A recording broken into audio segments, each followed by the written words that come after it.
কি নাম? অরণ্য মণ্ডল। কোন ক্লাসে পড়াশোনা করো? ক্লাস 6। এখন যে পরীক্ষাটা আমরা করব সেটা হচ্ছে মোমবাতি এখানে জ্বলছে, তাই তো? হ্যাঁ। আগুন জ্বালিয়ে দিয়েছি। তো আমরা দেখতে পাচ্ছি কি মোমবাতি আগুনে জ্বালালে পারে কিছুটা মোম গলে নিচে পড়ছে, তাই না? এই সম্পূর্ণ মোম যদি গলে যায়, মোমবাতিটা সম্পূর্ণ যদি গলে যায়, তাহলে যে গলা মোমটা আমি পাবো সেই মোম থেকে কি আমি আবার আগের মতো এত বড় মোমবাতি পাবো? না, পাবো না।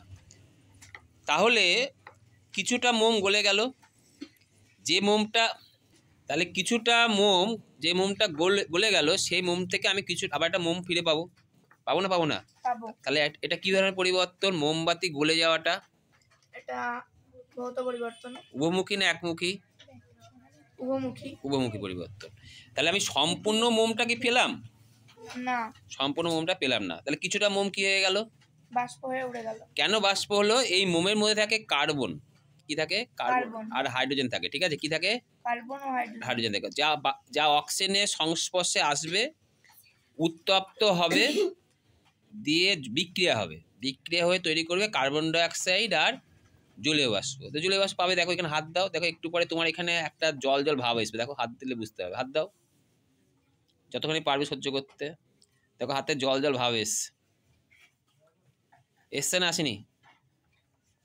হালকা হালকা দেখো। হ্যাঁ, তাহলে জলীয় বাষ্প পেলাম।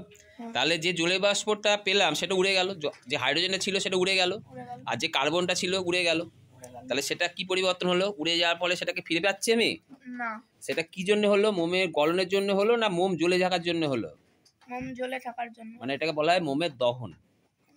তাহলে মোমের গলন হচ্ছে ভৌত পরিবর্তন, আর মোমের দহন হচ্ছে একটা রাসায়নিক পরিবর্তন। তাহলে জ্বলন্ত মোম যদি একসাথে গলে যায়, মোমের গলন হচ্ছে ভৌত পরিবর্তন, আর মোমের দহন হচ্ছে কি পরিবর্তন?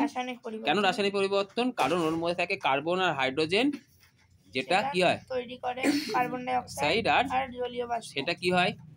বাষ্প হয়ে উড়ে যায়। বাষ্প হয়ে উড়ে যায়, সেটা আমি আর ফিরে পাবো না। ঠিক আছে, মনে থাকবে? তাহলে আমাকে প্রশ্ন আসতে পারে মোমের গলন কি ধরনের পরিবর্তন? ভৌত পরিবর্তন, রাসায়নিক পরিবর্তন? ভৌত পরিবর্তন। আর মোমের দহন কি পরিবর্তন? রাসায়নিক পরিবর্তন। মোমের দহন হচ্ছে রাসায়নিক পরিবর্তন, আর মোমের গলন ভৌত পরিবর্তন। মনে থাকবে তো? হ্যাঁ।